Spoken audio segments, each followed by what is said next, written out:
Let me ask you a question. How much money is too much for one person to have?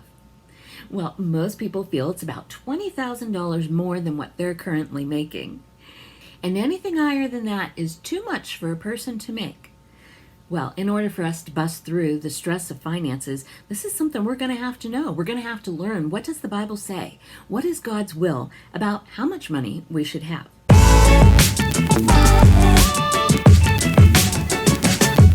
So let's look at Proverbs 10:22. It says, "The blessing of the Lord, it makes rich," and he adds, "no sorrow with it." Now, I used to think that when it says it makes rich, that meant it made you rich in life with good friends and family, fun times.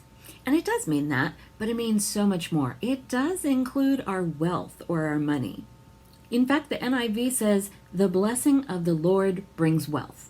And the Passion Translation says, "True enrichment comes from the blessing of the Lord, with rest and contentment in knowing that it all comes from him, with no labor or sorrow attached." That sounds good, doesn't it? Well, once we know that it is God's will for us to have some money, to not just barely scrape by, well, now we can have faith to apply towards that. When we study verses like this one, it just lets hope rise, doesn't it? That we could have more than just enough to scrape by with. And we get to see the goodness of God in these verses. Let's look at Deuteronomy 8:18. It says, "Always remember that it is the Lord your God who gives you power to become rich, and he does it to fulfill the covenant he made with your ancestors." He gives you the power to become rich. He doesn't drop money from heaven. A money tree doesn't grow up in your backyard. I know, but he gives us the power to become rich. Now, don't let the word rich throw you off here. Don't be thinking about all those rich people that you know who have abused their power and their money. You're not going to be like that. So why does God want us to be rich? Well, he does it to fulfill his covenant. It's a sign of the covenant. And we see that in all the fathers of the faith in their lives. We see that it's monetary or material possessions when it talks about them being rich. Let's look at Genesis 13:2. It says, "Abraham was very wealthy in livestock, in silver, and in gold." And then in verse 6, he and his nephew Lot, they had to go separate ways because they had so many different material possessions between the two of them that the land was not able to support them. Their possessions were so great. And then in Genesis 24:1, it says, "Now Abraham was old, well advanced in age, and the Lord had blessed Abraham in all things." And then in Genesis 26:12, "Then Isaac, Abraham's son, he sowed in that land, and he reaped in the same year 100-fold. The Lord blessed him, and the man became rich and continued to prosper until he became very wealthy." The Lord did that. He wouldn't have done that for him if he was against people being wealthy, right?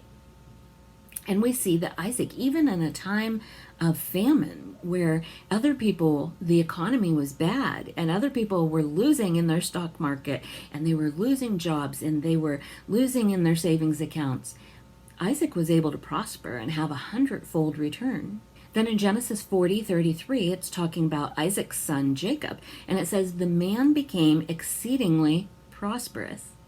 And then let's go just one more. Genesis 39:2, "The Lord was with Joseph so that he became a prosperous man." We also see that God brought the Israelites out of Egypt with silver and gold, and they inherited houses that they didn't even build in the promised land. This is the way that God does things. Now you got to remember, money is not bad. It all just depends on the person that has it and what they're doing with it. Now let's look at Isaiah 32:7-8. It gives us a clear picture between the godly person with money and the world. So verse 7, "The instruments and methods of the fraudulent and greedy for gain are evil. He devises wicked devices to ruin the poor and the lowly with lying words, even when the plea of the needy is just and right. But the noble, the open-hearted, and the liberal man, he devises noble things, and he stands for what is noble, open-hearted, and generous." That's what you and I will do. We'll do noble things. We'll do the kingly things. We will help other people with our wealth. Worldly wealth is all about yourself. And God's wealth, godly wealth, it's all about serving God and other people. The world's motivation for accumulation is acquisition. They just want to gather more and more so they can hoard it up and they can have it. But the believer, their motivation for accumulation is distribution. And the worldly rich use people to get things, and the godly rich use things to love people. That's the difference.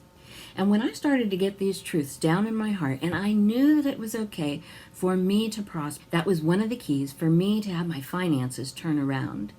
I went from bankruptcy, having a home repossessed, to having more than enough, and now able to help others. You know, I'm on a mission to make sure that every Christian knows that you don't have to put up with stress, worry, and fear, including stress over your finances. We can see God's will in His Word, that He doesn't have a problem with people being wealthy. In fact, He gives us the power to get rich. And so I pray that you would spend some time with God on these truths and meditate on them and let them get into your heart and change your perspective about your finances. I know right now you're thinking, well, that's great, but I need money right now. And I'm telling you, it's these changes in perspectives that is what will bring about that change, that will result in having more money. But you got to change the mindset. You got to get to the root of the reason you have financial problems before you're ever going to see it solved once and for all. So if you found this video helpful, I'd really be appreciative if you would forward it to other people so that they can see that and learn from it. And as a thank you, I have a gift for you, a free gift down below. And until next time, I'm Donna Rickett, the Stress Buster Coach.